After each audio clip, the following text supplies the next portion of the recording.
Perkenalkan, nama lengkap saya Veronica Abi dengan NPM 33220064. Baik, di sini saya akan membahas mengenai kelebihan dan kelemahan dari jenis-jenis penilaian dalam evaluasi pembelajaran. Penilaian ada 5, yakni yang pertama itu penilaian sikap, penilaian proyek, penilaian produk, penilaian portofolio, dan yang terakhir penilaian diri. Jadi di sini saya akan membahas satu persatu dimulai dari penilaian sikap. Nah, kelebihan dari penilaian sikap yaitu sebagai berikut. Yang pertama itu menumbuhkan rasa percaya diri, di mana peserta didik diminta untuk menilai dirinya sendiri, karena penilaian ini merupakan metode untuk introspeksi diri. Kelebihan yang kedua, peserta didik dapat termotivasi untuk berbuat jujur dan objektif dalam melakukan suatu hal. Kelebihan yang ketiga, dapat termotivasi untuk selalu berbuat baik kepada siapapun, misalnya berkata jujur, tidak sombong, dan pemaaf. Nah, di samping keunggulannya, penilaian sikap juga memiliki kelemahan, yaitu yang pertama, sulit merumuskan instrumennya. Yang kedua, di dalam pelaksanaan rentannya terhadap subjektivitas guru. Kelemahan yang ketiga itu memerlukan jangka waktu yang panjang. Nah, di sini kelemahan dan kelebihan dari penilaian proyek yaitu sebagai berikut.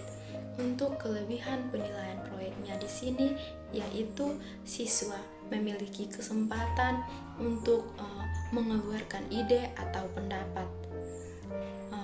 Kelebihan yang kedua, menumbuhkan rasa tanggung jawab siswa terhadap guru, terhadap tugas yang diberikan.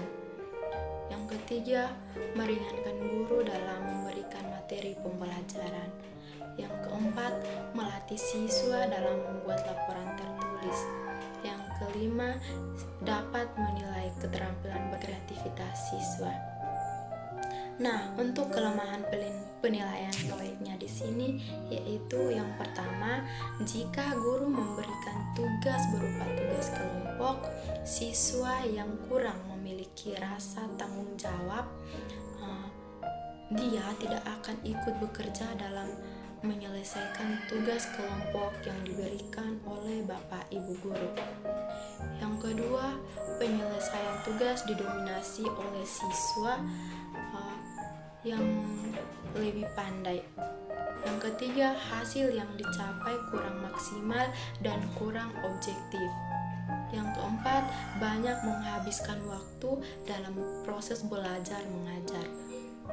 Kelima itu, tugas yang dihasilkan belum tentu hasil siswa sendiri, artinya siswa menyontek. Nah, penilaian yang ketiga itu penilaian produk.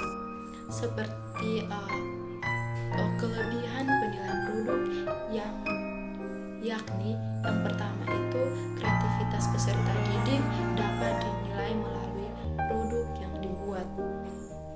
Yang kedua itu kompetensi peserta didik dapat diketahui secara objektif. Yang ketiga, peserta didik dapat mengaplikasikan ilmunya secara langsung melalui nyata atau pengalaman kehidupannya. Yang keempat, kebenaran materi yang telah diperoleh dapat ditelaah kembali oleh peserta didik. Nah, untuk kelemahan penilaian produknya di sini yaitu membutuhkan banyak waktu, tidak semua kompetisi dasar dibuat karya, biaya untuk membuat karya terkadang mahal, peserta didik memiliki kemampuan fisik sebagai penunjang yang berbeda. Nah, yang keempat itu penilaian portofolio, di mana di sini untuk kelebihannya yang pertama itu membantu guru melakukan penilaian objektif, dan dapat bertanggung jawabkan tanpa mengurangi kreativitas peserta didik. Yang kedua itu meningkatkan peran peserta didik secara aktif dalam kegiatan pembelajaran dan penilaian. Yang ketiga, memberi kesempatan kepada peserta didik untuk meningkatkan kemampuan mereka. Mengajak peserta didik untuk belajar bertanggung jawab terhadap apa yang telah mereka perbuat atau apa yang mereka kerjakan baik di kelas maupun di luar kelas dalam rangka mengimplementasi program pembelajaran. Yang kelima itu dapat digunakan para peserta didik yang pandai dan kurang pandai. Nah, adapun kelemahan penilaian portofolio antara lain sebagai berikut. Yang pertama itu membutuhkan waktu dan kerja yang ekstra. Yang kedua itu penilaian portofolio dianggap kurang reliable dibandingkan dengan bentuk penilaian yang lain. Ada kecenderungan guru hanya memperhatikan pencapaian akhir, sehingga proses penilaian kurang mendapatkan perhatian. Yang keempat itu tidak tersedianya kriteria penilaian yang jelas. Yang kelima, dapat menjebak peserta didik jika terlalu sering menggunakan format yang lengkap dan detail. Nah, penilaian yang terakhir atau yang kelima itu penilaian diri. Untuk kelebihan penilaian diri, yakni yang pertama itu kreativitas peserta didik dapat dinilai.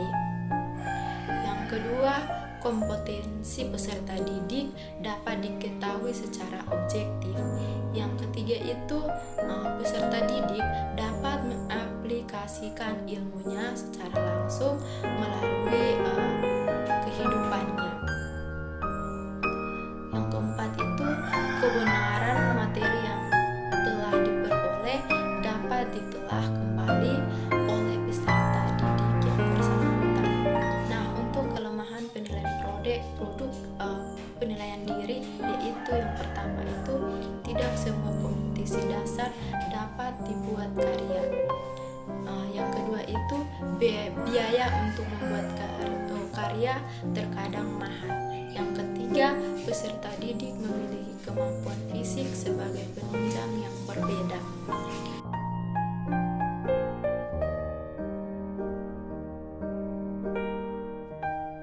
Baik, inilah hasil pemaparan materi saya mengenai kelebihan dan kelemahan dari jenis-jenis penilaian dalam evaluasi pembelajaran. Sekian dan